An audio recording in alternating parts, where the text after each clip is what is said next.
Happy New Year. I'm so glad that we're in person. This is my first time speaking in person. I've done many virtual events. So when we talked and they said, no, we want you to come in person, I was like, really? That's fantastic. That's great. So I want to thank everyone that got me here this morning. Thank you to the NEWEA organization. Thank you to Stephen King, to Mary, to Lauren, everyone that made it possible for me to get here. And I was having trouble this morning. I'm like, when I was going over my notes, I'm like, is it NEW, EA, how do I say it? And I had arranged to meet one of my colleagues, Michael Murphy, this morning. And so I was like, I have a question, how do you pronounce it? Because he's been in the water industry. And so we probably said it about 10 times. So now I feel comfortable. At least I can say NEWEA. Did I say that right? All right, good. Thank you. So I think it's interesting that we are all here in person. It's a great time. And one of the things that I loved about, I'm just going to bring this down a little bit because I feel like I'm short, so I can't see over the microphone, but now I can see all your faces. One thing that I really loved about when they asked me to speak, and we talked a little bit about the theme, which is behind me, I really loved how, the theme navigating, right? And so what I always do is I like to look and dissect what each word means, because I feel like it's so easy for us to navigating to say the word tides, fostering diversity, leading change. These are all words, some words that we usually hear. But what I want to do this morning is we're going to tell some stories, and I want to dissect the words so that we can really understand what these words mean. And you can go on in the next 2-3 days, and really as you're going through the conference, you can really digest and say, oh yes, how can we bring this conversation up again in some of the workshops that you will be attending. So I have a few assignments. The first assignment is, if you have a pen, I'm not using a PowerPoint because I don't like PowerPoints. So if you have a pen, I would just ask to take out did someone clap that I didn't use PowerPoints? Right, thank you so much. So that was the first. I would say, take out a pen if you have one, because I'm going to ask you to do your own self-reflection. If you do not have a pen, you should all have a cell phone. Maybe not all, because I get it. Who wants to always be available to somebody? But if you have a cell phone, take it out so that you can write these questions down that I'm going to ask you.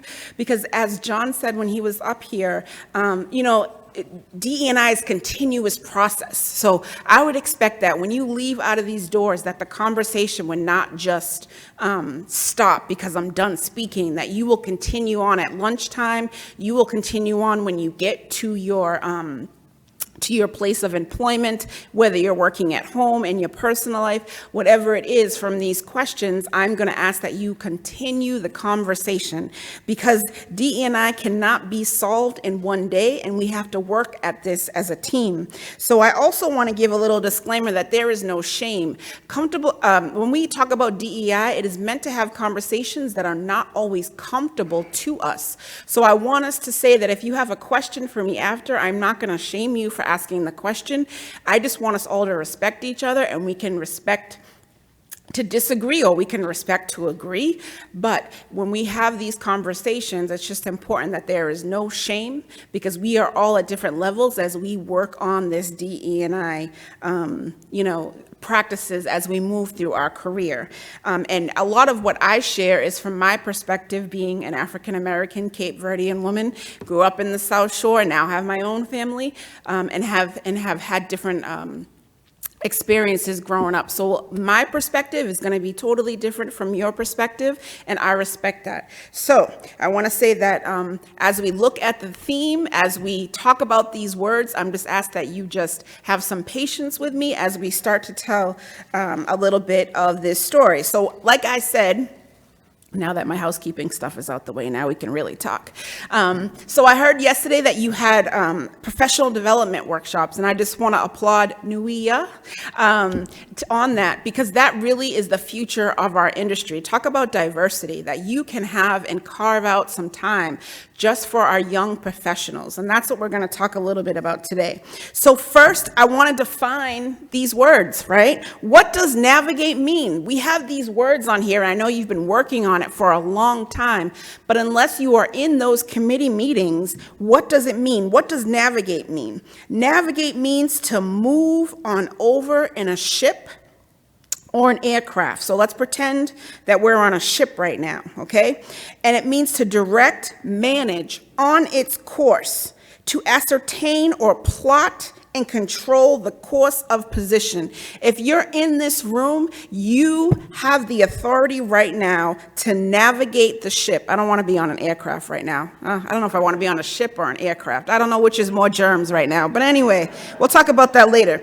But you have the power, right, to navigate. That's why you're here. Let's talk about the second word, tides, because it's plural, not just tide. The tide is the periodic rise and fall of waters of the ocean. And someone's going to have to cue me when I'm done because I don't have anything. So I just wanted to put, because I can talk all day if you let me. Okay, so tide is the periodic rise and fall of waters of the ocean in its inlets, produced by attraction of the moon and sun and occurring every 12 hours. So think about, you're on a ship. Your ship is your organization that you represent, your business that you represent. I heard that there's vendors here. We thank the vendors. So everyone is on a ship, no matter where you are. You are representing your organization or your business. And we're going on the tide, the rise and the falls of the ocean and the inlets. Remember, I said every 12 hours. But with diversity, we think of it as a continuous process. So you have your 12 minutes. Let's break down the hours. You could do 12 minutes. You can do 12 hours. You can do 12 days. You can do 12 years, 12 months. You understand what I'm saying? But we're moving through, we're navigating through the tide, right? So again, we know what navigate means. We got the words of tide, and the reason why that we're navigating, because we're all in control, right? We're all in control of where we need to go. So let's look at the last word that I'm going to define, diversity. Now, I heard some definition a few moments ago, but I'm also going to define it again. Diversity means the practice or quality of including or involving people from a range of different social and ethnic background and of different genders, sexual orientation, social economic status, and I can go on and on and on. Diversity is how many people own, how many people rent, how many people drive cars. Diversity can be defined in so many different characteristics, okay? So my first question to you is, y'all with me? You have your pen ready? Okay. My first question is, how are you going to navigate the tide and foster diversity and lead change? Okay? Because when we look at all three words that NEWEA, I'm still having trouble saying it, has given to us for this morning, for this year, however long this theme is being looked at, the three words, what it's telling me is that NEWEA believes that you have the power and the ability to plot and control the course of position as the sun goes up, as the sun goes down, as you see the moon, as you do not see the moon. That's what I get from that when I see these words, right? Now, who is the sun right now? The sun is the ones that have the power, okay, depending on where you are in your organization. Because the sun has the power to guide the people, to guide the organization. Right? Because sometimes as young professionals come up, they need to be mentored, right? They need to be brought out of the dark because maybe they're intelligent. The moon is bright. They're intelligent. They're stars. But they oftentimes need to be grabbed a hold of to bring them up, right? They always need someone to bring them towards the ranks of the sun. So my next question is, again, who are you? Are you the person who's going to let the tide go out and you want to just stay in the sun all day because it feels good and no one's bothering me? Or are you going to be the person that lets the tide come in and comes out? You know when it's time to see the moon and to bring the people up.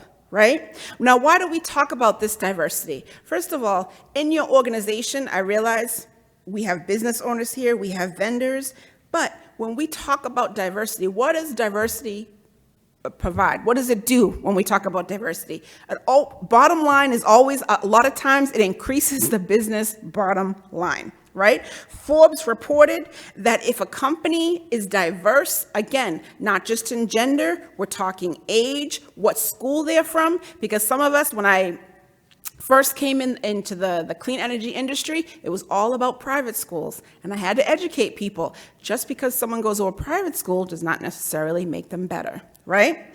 Okay, so bottom line is we talk about more revenue. And Forbes has reported that diverse companies produce 19% more revenue. Now, I did hear that NEWEA has been working on diversity for the past couple of years. We're not, like you said, in the 80s when you first started, and you said you earned good financial health.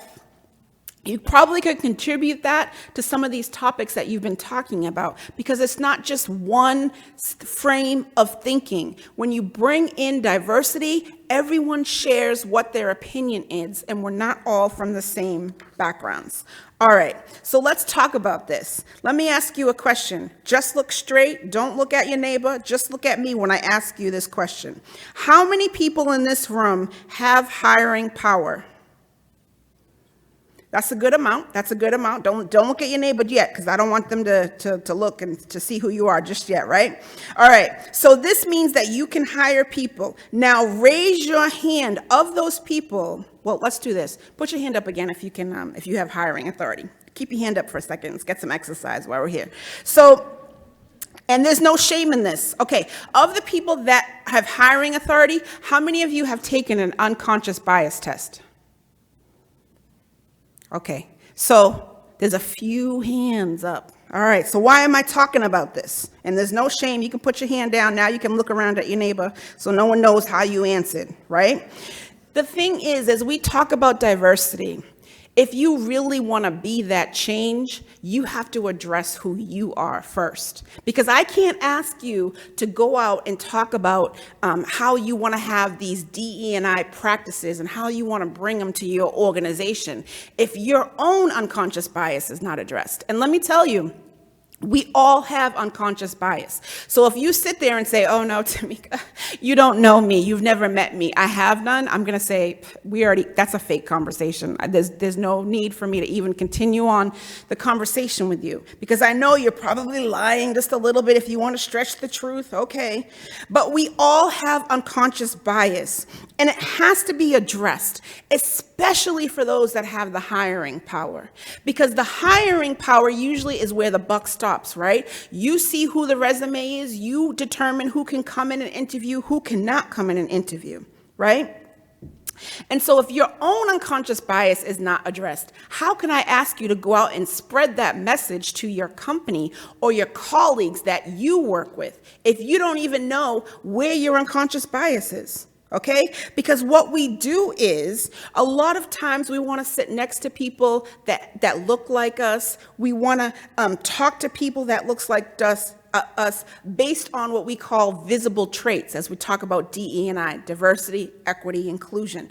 But you can't really talk about DE&I until unconscious bias is addressed. What do I mean by this? Yes, a lot of times we accept people for who they are based on a visible trait. So what's my visible trait? You might be able to tell my age because I have some gray hair up here, right? You might be able to tell my age. You definitely can tell my skin color. I like to be girly, so you could probably tell my gender, my physical ability. I'm not running every day. You can see that. You can see my body size, right? Okay, so a lot of times who we hire, who we want to associate are based on visible traits, right? You see me. You can see that. What I want you to get past is, if you're going to work on DE&I in this organization, and when you go back to your organization, learning about invisible traits. What's an invisible trait that I can't tell?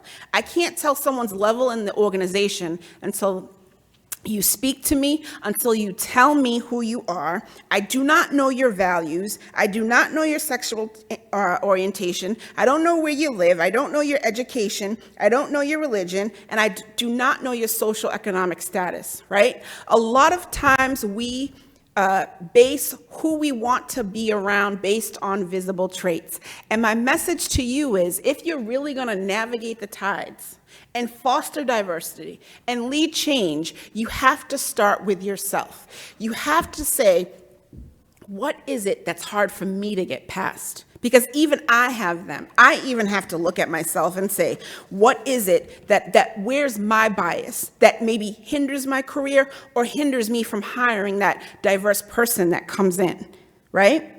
So we all have that. So that's the first thing that I really want you to reflect on over these next couple of days.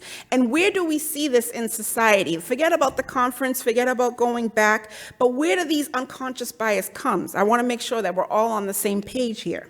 Okay, when you watch Law and Order, and you keep, this is a story, this is a hypothetical story, I guess, maybe, but kind of true, right? But think about it. When you watch Law and Order, if anybody watches it, it's a great show, and you keep seeing the African-American actor only maybe rob the Caucasian women, right? Then you go out with your family and you see the African-American guy walk by.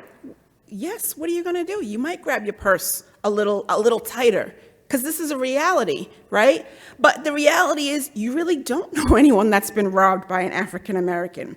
But again, the unconscious bias is formed from our upbringing. It's formed from our environment. It's formed from our parents, from our family. And if we really are going to commit to DE&I, we have to challenge ourselves.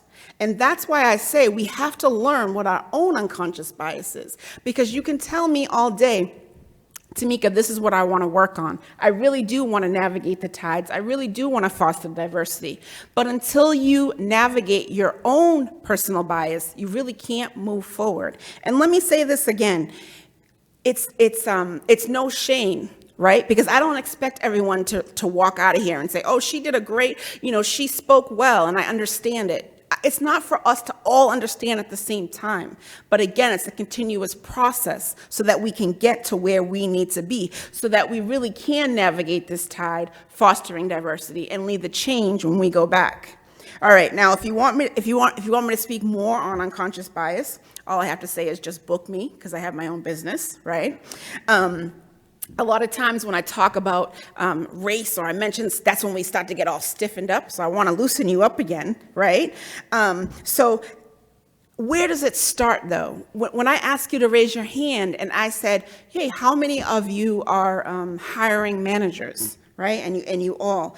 I want to say that I asked that question because a lot of times the hiring managers have connections to the C-suite, or they are the C-suite, and they really can move that forward. And I want to say that diversity, equity, inclusion, it starts at the top. So you can't come in and, listen to me, go back and give someone a paper and say, here, this is what I learned at the conference, now you go carry it out, right? You can't do that. If you're really going to navigate the tide and foster diversity, you have to bring it, depending on what your position is, it really has to start at the top. So if you're planning on going back to your organization and giving this project to someone, okay, I heard her say this, I really want to increase diversity in my company, you can't leave it at the bottom. It has to start from the top, because you don't have the people at the bottom, whether they're entry level, they're not setting the mission, they're not setting the goals. It's usually the person at the top that is setting the revenue for the year, or whatever it is of the organization, how you're going to carry out in your strategic plan. So it must start at the top. If you want to foster diversity, you have to start at the top, and you can't leave it there. When it starts at the top, let's just say, for example, you have the president, you bring it down to the vice president, and then you bring it down to your managers, so that it's going from all the way from the top to the bottom, and it's coming from the bottom to the top. So if you really want to make that change, you have to think of what's your position in the organization. How can we all navigate the tide together? Well, I'm glad you asked me, so I'm going to give you some tips on how to do that. I heard the word networking earlier.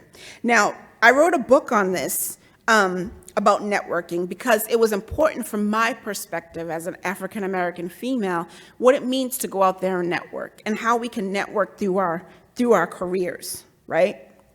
The thing about networking, a lot of times we network with people that look like us, right? It's a fact. We like to be around people that we're comfortable with. But in order to have effective networking and to increase the DE&I in any organization, you have to be uncomfortable in your networking, because networking is part of what really fosters and navigates the tide, right? A lot of people will come to me and say, can you post this job? Because I run a group of women where we can post jobs and we can give each other jobs tips. There's over 500 of us that, we try to encourage each other. And a lot of people will say, here, take this and put it in your group. And I'll say, I can do that, but what is your organization doing as far as networking? Well, Tamika, I go to all the events I go to an organization like NEWEA. See, still, I'm gonna get it before I get down from here. I go to these events and I talk to people, and I'll say, okay, so when's the last time that you talked to someone that looks like me?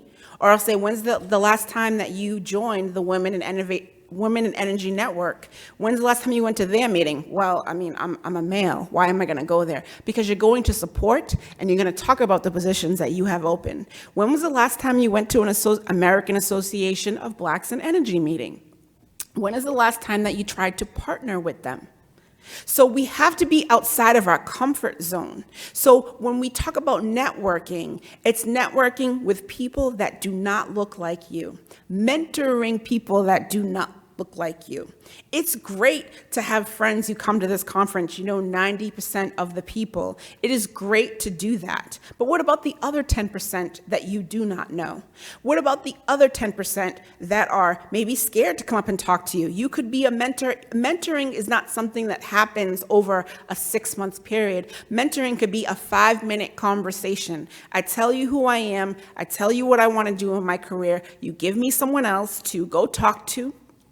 Right? So these are some tips how we can improve our DE&I. And I know there's some students in the room, I think. Are they still here? Do I have any students here?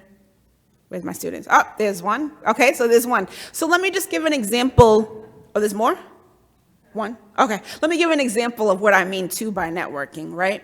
So we all come to the conference, we know each other. How can we be outside of our comfort zone in a conference? One time, separate from the people that you know and try to sit in a different chair. Now, my first exercise, which I was going to do, but I said, no way, it's COVID. I want us all to sit down. But usually I ask people, and you can bring this activity back to your organization, if you have a large organization. Sometimes when I present, I'll say, do me a favor, get up out of your seat. The people that are on this side, you walk on this side. The people that are on this side, you walk on this side.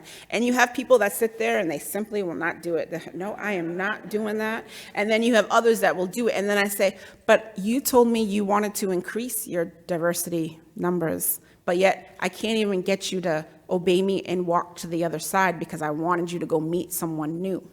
So these are the type of things that you have to be conscious of. And again, going back to my students, I have this little tip in my book when I talk about networking on how to, because when you go to a conference and you see people that necessarily might not look like you, I always say, I don't want you to sit when someone asks me, Tamika, how can I increase my network?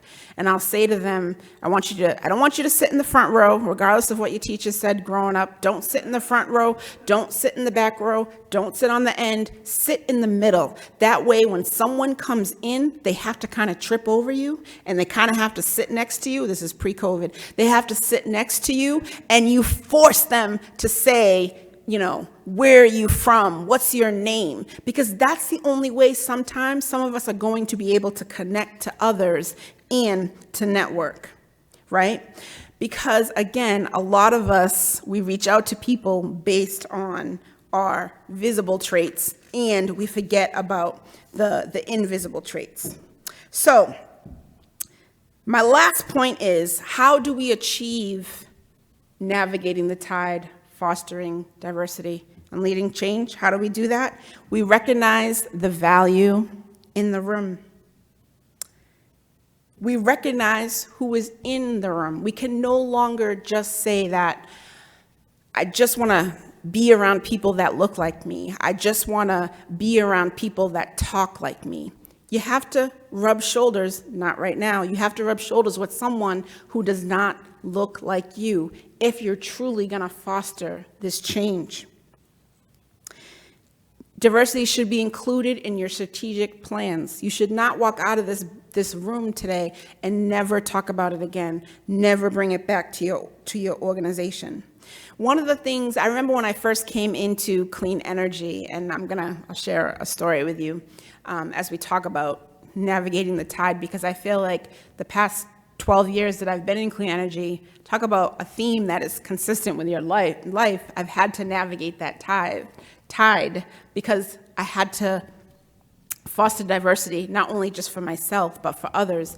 I remember when I first came to Mass CEC and the way that they were bragging, oh, Mass CEC is such a great organization. And I share with you this story just so that we can be conscious of diversity and what it means, not to shame Mass CEC because I love them. But I share this story with them as well. When they first asked me to come, they said, Tamika, we have this dynamic internship program. And I was like, really? Well, tell me about it. And they said, we pay for students to be at clean energy companies. We pay their wage. And I was like, that's fantastic. I don't think I've ever heard of that. And they said, yeah, we reimburse the employers. So, you interview, you get the job, and, you look at the paperwork and I'm telling everybody, I get to run this great internship program. This is a true story, 10 years ago. And I said, I get to run this great internship program. I'm so excited. The budget is limitless, because back then the budget really was limitless. And so I start digging deeper, and I start looking at the data, and I find out that this internship program, this particular summer, it had financed 85 students to go work at an employer. And then I dig deeper, so I'm getting all excited, and I dig deeper, and I see that the 85 students, about 79 of them are white males, right? I dig down even deeper, and then I find out that 99% of those white males, they go to private universities. So I dig down, and I look for my women. Okay, there's a few women on there. I go that, and then I look down, and I'm like, is there anybody on this list who looks like me? Or, because we know that, how do people get jobs? In this climate that we're in, a lot of times, jobs are by word of mouth, right? It's not about filling out that resume all the time. It's by word of mouth. It's by who you know. So I dig down in the data a little bit, and I'm like, wow, there's no minorities that participated this summer. But this was such a dynamic program, right? That everyone wanted me to go out and champion. How do you champion a program like that? You can't, right? You can't do it. So what I really had to do is understand this industry. I had to go out myself and go educate people on our program. I had to go to the public university. I had to go to the community college. I had to go where there were students that looked like me and explain to them this program was for them. And I'm proud to say that those numbers surely do not look like the numbers that they were 10 years ago. Now, over 40% women, more than 40%, excuse me, let me brag about my numbers a little bit better than that. It's about 48% women and minorities that take part in our internship program out of the 500 students that we do per year. And it's climbing. The women and to the men, it's really climbing. So what I'm saying is you have to go out and find the people. They're not going to come to you. If we're going to really navigate the tide, foster this diversity, and lead change, you have to get off the Zoom in this climate. You have to attend conferences like this. You have to go out and not shake anybody. You tap the elbows and say, I don't know you. You have to get out of your comfort zone. We have to go find the young people. We have to go find the older people that have gray hair like me, right? Because they still have the wisdom, so we don't forget about them. So my last question, because I know we're supposed to end on time, and I'm going to do that. My last question to you, are you just going to be an attendee of this conference? Or are you actually going to navigate the tide, foster diversity, and lead the change? Because if you don't do it and if you decide that you don't want to do this, or you don't want to address your own unconscious bias, then unfortunately, Your organizations have the potential to die. Your organizations have the potential of not to be in the future. And part of these conferences is leaving a legacy for the future. We care about the environment. We care about what's happening in the climate problems that we have right now. We care about that. But we can't just say, I want to recycle and I care about the environment, but you don't care who's leading that change. You have to care about that. So again, are you just going to be just an attendee, or are you really going to follow this? Are you really going to navigate the tide, fostering diversity and lead change by starting with yourself? And I hope I have fell within my time slot. Thank you so much for listening to me.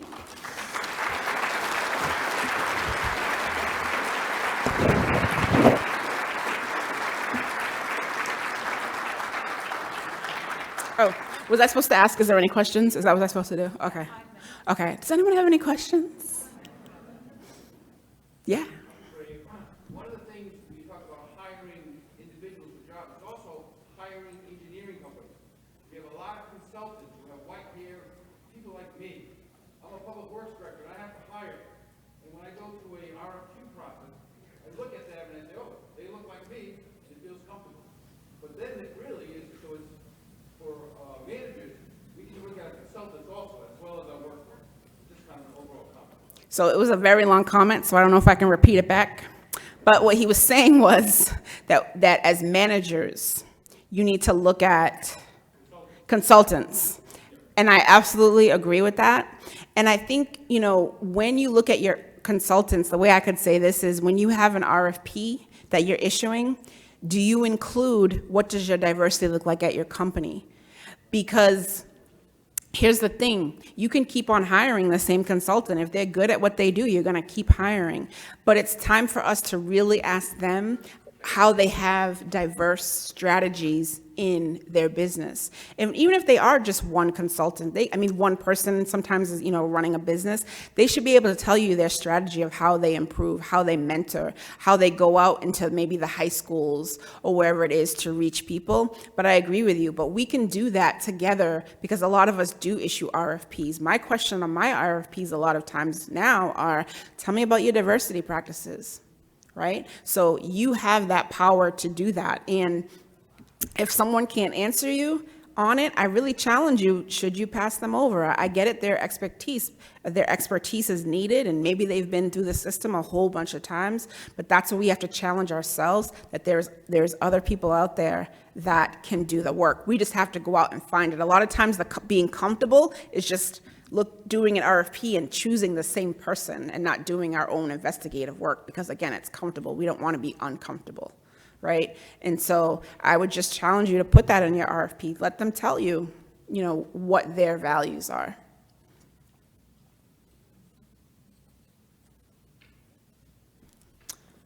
Well, thank you so much. I hope you all have a great afternoon.